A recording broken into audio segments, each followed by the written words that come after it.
Hi everybody, this is Kim. Welcome back to another step-by-step lesson. Today is going to be all about the Photoshop toolbar.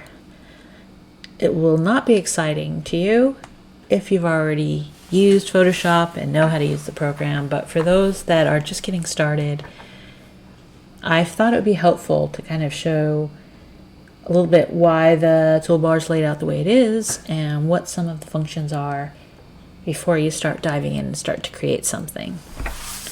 So there you go. First of all, this is the Creative Cloud version of Photoshop. It is the newest version as of October 31st, 2020. Happy Halloween. So let's get started. So here is the toolbar I'm going to be talking about. It's this long toolbar over here on the left. You can click these two little arrow things right here, and you can make it look like this if it's less intimidating for you. Either way, it doesn't matter. I'm going to put it back to just one long because that gives me more real estate here for my document. I already have something in the middle here. I'm not going to do anything, but anyways, so that's that. So let's get started. You basically have all the tools. They're not in random order. They're kind of in order by use. So the top ones are the move and selection tools. So these are the ones that will be used to move or choose something. And then we've got crop and slice, which are right here. Those are kind of together. Then we have a measurement tool, which is actually the eyedropper, but if you hover over that, I'm trying to do this left-handed, which is not, there we go. We got the ruler, stuff like that. Okay, and then below that we have retouching and painting, which is these here. Oh, don't worry, I'm going to go over them. I just kind of show you how they're broken down. And then we have drawing and type. And then you have your navigation tools. And then down here is your background, foreground, that sort of thing. So that's how they're kind of broken down. Now, you're thinking, oh, that's not that many tools. How hard could this be? Every time you see one of these little arrow things, if you click on it and hold down, you'll see that there's more tools inside each of these little areas here. So what's here now is called the default tool. So that's the one that is set by default. But this menu, toolbar, whatever you want to call it, will always show the last menu item that you've used. So like, let's say I used the pattern stamp tool. So now, oops. Here we go. Until I choose something else, that's what's always going to show over here. So it starts at the default, but it doesn't stay at the default. But I'll show you at the end how to get back to the default. But, okay, so let's get going here. These are the tools. This is the move tool. This is where you grab something and move it. I'm not going to show you how to use each one of these because it's going to take forever. I'm just going to kind of go over them. Maybe I'll do another video where I break it down and show you how to use some of these tools. So inside the move tool, we also have the artboard tool. The artboard tool allows you to easily design multiple web layouts for different devices and screen sizes. Okay, so now this is your regular marquee tool, mask tool, rectangular. It's called rectangular. I think I said regular, which was kind of silly. It's just rectangular. So it creates a rectangular mask. There are more inside here, of course. Obviously, it's not going to be that easy. Oh, there we go. So we have an elliptical marquee tool, which will obviously, like if we click that, it'll mask things in a elliptical shape. I'm having a hard time with this. I'm doing it left-handed. Here's a single row marquee tool, single column marquee tool. They basically will select a single row of pixels from left to right and then this one's from top to bottom. Okay, so then this is the lasso tool. You can draw a freeform selection. So this is lets you draw your mask around something and creates a mask. That's really useful, especially when you're trying to get rid of a background or you know, selecting something to get rid of. So let's see, let's click that. Then we have the polygonal lasso tool and the magnetic lasso tool. And the polygon uses polygon straight lines instead of curving, where this one's curved. The polygon's all straight lines that go around something. The magnetic lasso snaps the selection outline to the edges of an object as you go around it. So if there was a car and you're using the magnetic one, it would snap to the outline of the car and create the mask. Okay, so then now we've got the object selection tool. This is new. Lets you select an object by dragging a rough so like you just drag a rough outline around it. It'll grab it. So then we have the click selection tool. It lets you easily select an object simply by painting over it with a brush. So that's kind of nice. And then this is the magic wand tool, which is pretty awesome.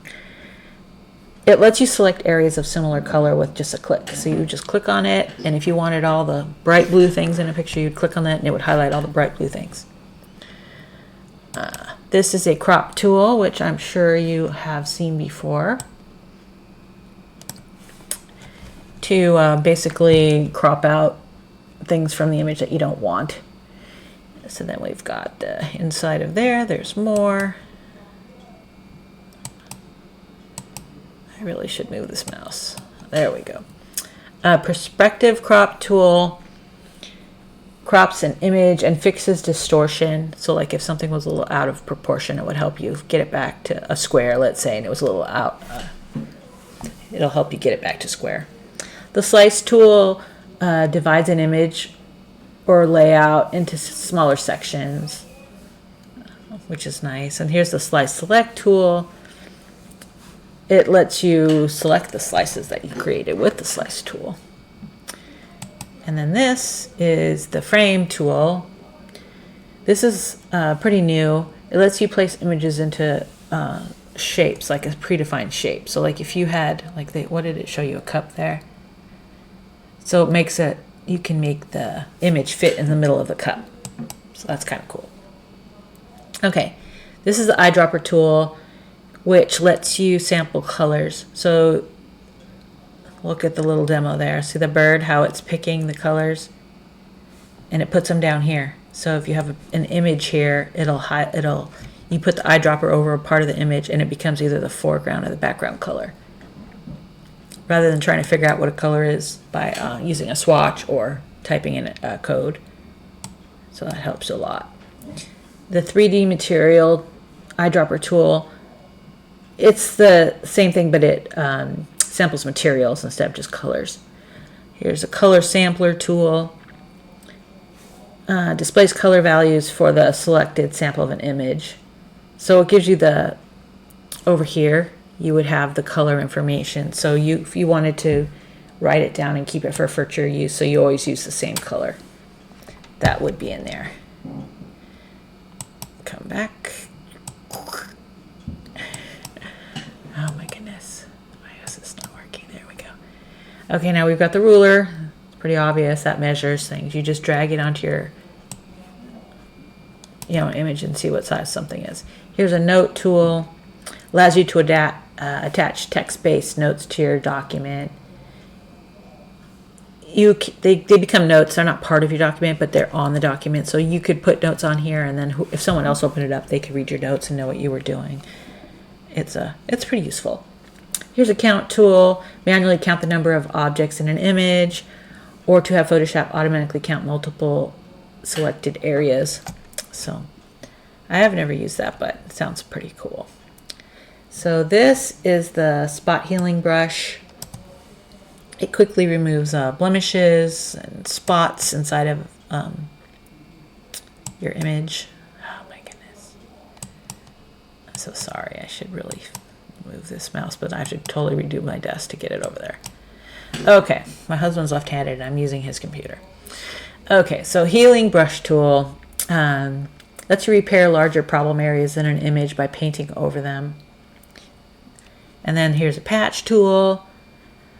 Draw a freeform selection, outline around a problem area. Then you can repair it by dragging the outline over a good spot. So like if you had an image with, I don't know, somebody's pants or something, and there's a hole in the pants, you could just like make a patch. So you draw where the bad area was, and then you drag the mass that you created onto a good area of the pants, and it fills the patched area with the good area. It's very good.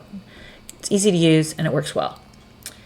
The content aware move tool, select or move part of an image to a different area.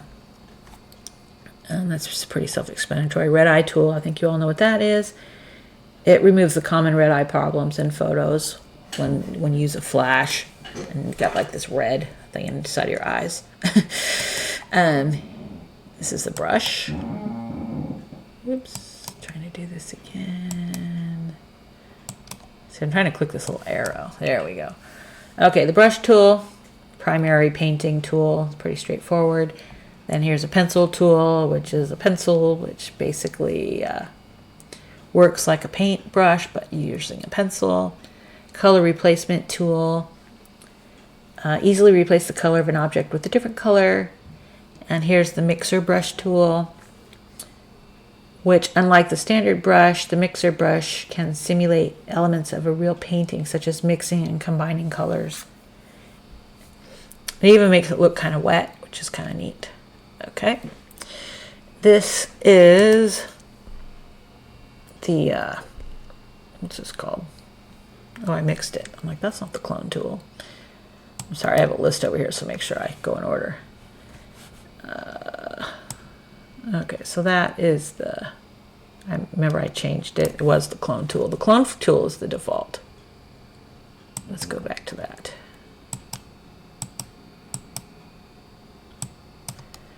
The clone tool, it's a retouching tool. It's very easy to use. It samples pixels from one area and then paints them into another area. So you can create a clone of one area and put it in multiple areas. And the pattern stamp tool works very simpler, but it's a pattern over the image instead of a solid color. Okay, and this is the history brush. It basically lets you do what you did on the last brush. So like as long as you didn't do something else that you don't want to do, you can easily just duplicate what you did before. And the art history brush is a snapshot from an early history of an image. So that's using an image. Okay, here's the eraser tool. It works just like an eraser. It permanently erases any pixels on that one layer. Photoshop works with layers. The beauty of that is if you screw up one layer, you're not hurting the rest of the layers. Like you can have your background on one layer, maybe have an object on another layer, a person on another layer, some text on a different layer. So if you're messing with your text, the only thing you're going to hurt is the text. You're not going to bother any of the other things. Background eraser tool is really amazing. It helps you get rid of things in the background. And your magic eraser tool is similar to the magic wand tool in that it selects area of a similar color with a click. So like if you had a picture here of like a farm on some grass and you clicked on the grass, all the green would go away. So you don't have to, try to drag and select it all. Okay, this is the gradient tool. It draws gradual blends between multiple colors. You know what a gradient is, I'm sure. The paint bucket tool fills an area of similar color with your foreground color or a pattern, which is right here. 3D material drop tool. This is used in 3D modeling. It lets you sample a material from one area and then drop it into another area. Okay. So then we've got the blur, that's hard to say. Here is the blur tool. It blurs softens areas. Sharpen tool does the opposite. It sharpens areas that you paint over. And the smudge tool smudges areas. It's kind of fun. It's kind of like finger painting, so you kind of smush the area over. Anyways, and this is the dodge tool. So I don't know if you've ever done photography, but dodge and burn are photography things by adding more light and reducing the light in a certain spot. So the dodge tool paints over areas in the image so it lightens them, and the burn tool darkens them. The sponge tool kind of reduces the saturation. Okay, let's go down here to my next page. Okay, here's the pen tool. Pretty straightforward. You can write with the pen tool. There's a freeform pen tool. So the normal pen tool, you can draw extremely precise paths. And then the freeform pen lets you draw freehand paths all over the place. It's harder to control, but more usable. More useful, I guess. The curvature pen is mostly circles. I think it's, not necessarily circles, but it's easier to use than the pen tool. The pen tool is kind of difficult because it's kind of very rigid. Add anchor point. It just adds little anchors along the path that you can get to. Delete the anchor point tool, so lets you delete the anchors. Convert point tool. On a path, click a smooth anchor point with the convert point tool to convert it to corner point. Click a corner point to convert it to a smooth point. So it just depends what kind of points you want to have. That's an advanced thing. Most people aren't going to probably use that for a while. Here is your text tool. So this is horizontal text. You basically click and your text will go horizontal. Here's vertical. You click and your text will go vertical. Vertical type mask tool. Well, that just, rather than adding editable text to your document, this creates an outline in the shape of the type. So here's vertical and horizontal. Okay, here's your path selection tool, which basically selects your path all at once, just once, and then the direct selection tool, select and move an individual path segment or anchor point or direction handle. Here is a rectangle tool. Draw a rectangle. Here you could draw a rounded rectangle. You can draw an ellipse, a triangle, a polygon, a line, custom shape tool. So I want to show you real fast. Custom shape tool. It draws random things. I don't know how it picks. Just randomly starts drawing. Now this is set as a tree for some reason, and I don't know. I always find it really funny because I don't know what it's going to draw. Anyways, this time it's a tree. Okay. Let's see. So now we're down to the hand tool. We're almost done here. So the hand just turns into a hand. You can move your document around. And the rotate view is obviously going to rotate our view. I'll show you what that'll. So you can rotate it. The little compass shows up in the middle. So that's that. And here is the zoom tool. Zoom I use a lot. So zoom basically zooms. Left mouse click to zoom in. If you right mouse click, you can zoom out, or you can pick to fit on screen. Whatever you want to do. So yeah, those are the tools. Like I said, there's a lot of tools, and inside each default tool is another tool, and you can really just go crazy with it. There's so many things you can do, and you just have to, it really just takes practice. I wanted to show you real quick how to get back to your default tools. Let's change a bunch of them to different things. Let's change this to that. Let's change this to that. So then what you do is you go up here to the top left.